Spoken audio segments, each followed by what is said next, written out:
అది కూడా ఏదైతే ఈ రోజున ఒక టీమ్ స్పిరిట్తో TV9 వాళ్ళకి చెప్తున్నాను, this is not one man show, ఇది మా టీమ్ ఎఫర్ట్. అందరూ కలిసికట్టుగా పనిచేసినారు, చిన్న స్థాయి వ్యక్తి నుంచి నా వరకు కూడా. ఇదే టీమ్ స్పిరిట్తో పనిచేస్తాం. సరైనటువంటి అభ్యర్థుల్ని చైర్పర్సన్గా, వైస్ చైర్మన్లుగా ఎన్నుకుంటాం.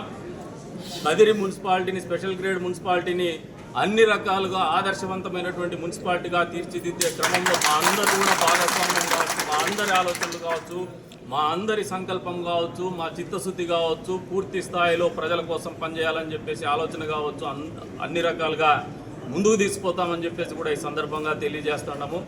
ఏదైతే జగన్మోహన్ రెడ్డి గారు కావచ్చు, వైఎస్ఆర్సీపీ పార్టీకి చెందినటువంటి నాయకులు కావచ్చు, పదే పదే కుహానా నీతులు చెప్తా ఉన్నారు, అమ్ముడు పోయినారో లేదో డబ్బులు అని చెప్పేసి. అవన్నీ మీకున్నటువంటి అలవాట్లు, మీకున్నటువంటి రుగ్మతలు, మాకున్నటువంటి కాదు. నిజాయితీగా పనిచేయడంలో నమ్ముతాం, ప్రజల కోసం పనిచేయడంలో నమ్ముతాం. ప్రజల కోసం పనిచేసే విధానంలో నచ్చినటువంటి కౌన్సిలర్లు వాళ్ళ ఆలోచన మేరకు వచ్చినటువంటి వాళ్ళని ఇప్పటి వరకు కూడా చెప్తున్నాం. మేము వాళ్ళు ఎప్పుడు కూడా కంపెల్ చేయలేదు, పార్టీలోకి రండి కండువా వేసుకోండి. వాళ్ళు మనస్ఫూర్తిగా ముందుకు వచ్చిన రోజున అందరినీ కూడా పార్టీలో కూడా చేర్చుకుంటాం.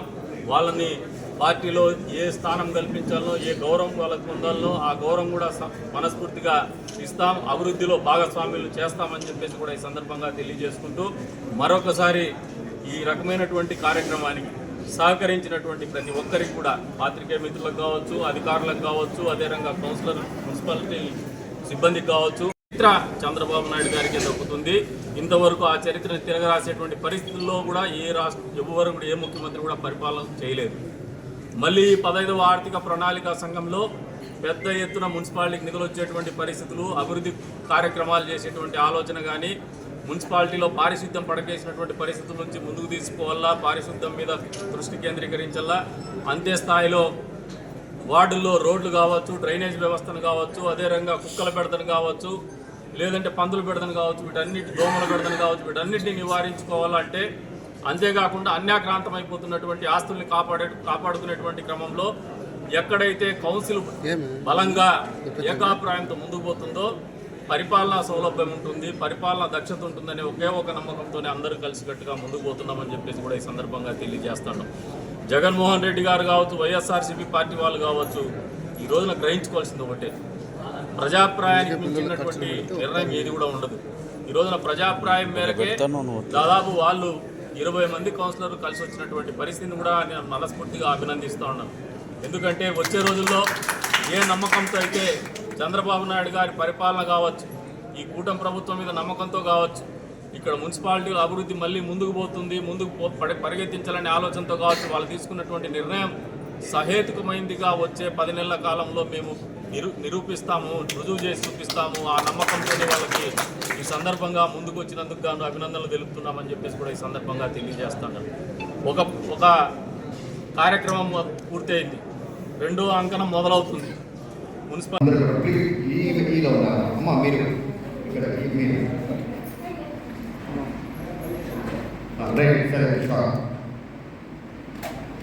ఓకేనండి.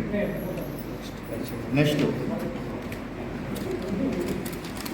తీర్మానంలో దాదాపు వైఎస్ఆర్సీపీ పార్టీకి చెందినటువంటి కౌన్సిలర్స్ కూడా మెజారిటీ సభ్యులు మద్దతు తెలపడం జరిగింది. వాళ్ళందరికీ కూడా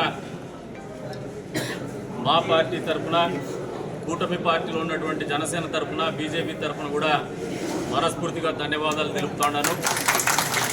ఈరోజున వాళ్ళు చూపించినటువంటి చొరవ కావచ్చు, ఒక నిబద్ధత కావచ్చు, నిజంగా రాజకీయాల్లో రావాలనుకున్నటువంటి వాళ్ళు ఆలోచన చేసుకోవాల్సినటువంటి విషయం. ఎందుకంటే అనేక రకమైనటువంటి ప్రలోభాలకు గురి చేసినారు. ఈరోజు జగన్మోహన్ రెడ్డి గారు చెప్తున్నారు అమ్ముడు పోయినారని చెప్పేసి. తమాషైనటువంటి వ్యవహారం. మీరు ఎమ్మెల్యేలు వల్లభనేని వంశీ కావచ్చు, కొడాలి నాని కావచ్చు, మీరు అధికారంలో ఉన్నప్పుడు మీ దగ్గరికి వస్తే అప్పుడు మీరు ఏ రకంగా ఆలోచన చేసుకున్నారో నాకైతే అర్థం కావడం లేదు. జగన్మోహన్ రెడ్డి గారు ఈ రోజున స్థానిక సంస్థల్లో ఉన్నటువంటి వీళ్ళు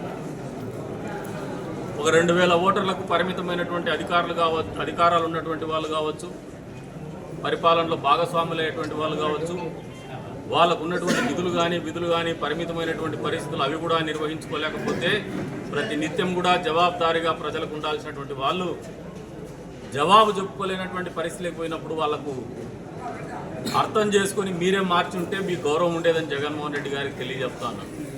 ఈ రోజున మీ చేతగానితనం, మీ మూర్ఖ పోకడలతో అదే చైర్పర్సన్ని కొనసాగించాలని ఒక మూర్ఖమైనటువంటి ఆలోచనతో మీరు చేసినటువంటి ఒక నిర్ణయమే ఈ రోజున ఈ అవిశ్వాస తీర్మానము నెగ్గడానికి మొదటి అడుగని చెప్పేసి కూడా జగన్మోహన్ రెడ్డి గారికి తెలియజెప్తాను.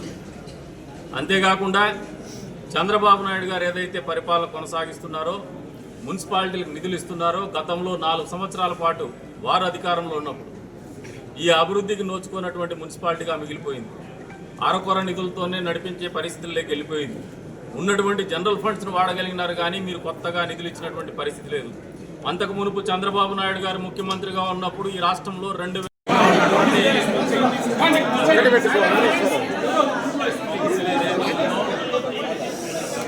సంవత్సరాలుగా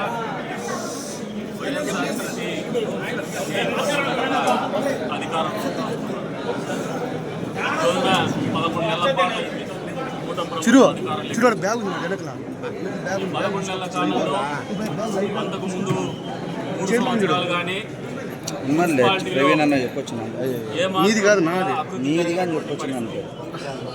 అవినీతి మించిమీరిపోయినటువంటి పరిస్థితి. ఇవన్నీ కూడా ఆలోచన చేసుకున్న తర్వాత గడిచిన 11 నెలల కాలంలో ఈ ప్రభుత్వం ఏర్పడిన తర్వాత అభివృద్ధిలో ముందుకు పోవాలనే ఆలోచనతో మేము చేస్తున్నటువంటి ప్రతి అడుగు కూడా ఏదైతే నియోజకవర్గానికి కేంద్ర బిందువుగా ఉంటుందో కదిరి మున్సిపాలిటీ పరిపాలనా సౌలభ్యం లేనటువంటి పరిస్థితిలోకి నెట్టివేయబడింది. మీటింగ్స్ పెట్టుకోరు, కరప్షన్ గురి అయ్యి కేసు పెట్టించుకున్నారు. తదుపరి ఏదైనా బడ్జెట్ సమావేశం నిర్వహించుకుందామంటే కూడా బడ్జెట్ సమావేశం నిర్వహించుకోలేనటువంటి పరిస్థితికి నెట్టివేయబడింది. వైఎస్ఆర్సీపీ పార్టీకి చెందినటువంటి కౌన్సిలర్స్ కూడా పరిపాలనలో కానీ వారి వార్డుల్లో పనులు చేసేటువంటి క్రమంలో కానీ అభివృద్ధిలో కానీ సంక్షేమంలో కానీ ఇబ్బంది పడేటువంటి పరిస్థితులకి పరిపాలన నెట్టివేయబడినటువంటి పరిస్థితుల్లో వారు కూడా మా వారితో కలిసి అందరూ కలిసి సమిష్టిగా ఒక నిర్ణయం తీసుకోవడం జరిగింది. చైర్పర్సన్ని మార్చేయాలా, పరిపాలన కొత్త దారిలోకి తీసుకోవాలా, అభివృద్ధి పదంలో చంద్రబాబు నాయుడు గారు ఏదైతే ఈ కూటమి ప్రభుత్వం ఏర్పడిన తర్వాత